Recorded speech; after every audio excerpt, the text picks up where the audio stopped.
बिस्मिल्लाहिर्रहमानिर्रहीम। अस्सलामुअलैकुम नाजरीन, कैसे हैं आप सब।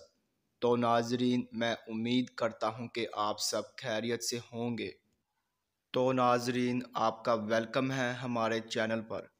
तो नाजरीन, आज मैं एक और नई वीडियो के साथ हाजिर हूं। तो नाजरीन, आज हम बात करने वाले हैं ख्वाबों की ताबीर के बारे में।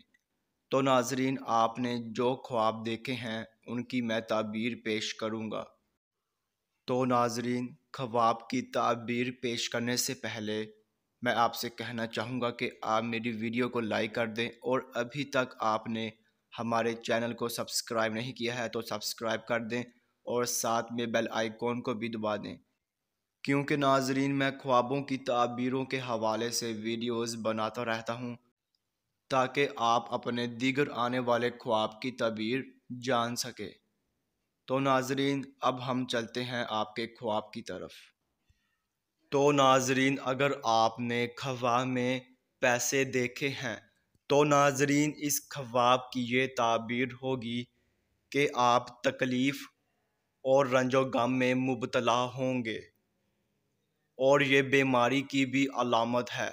तो नाजरीन, ये थी इस ख्वाब की मुकम्मल ताबीर। तो नाजरीन, अब इंशाल्लाह अगली वीडियो में मुलाकात होगी। अल्लाह हाफिज़।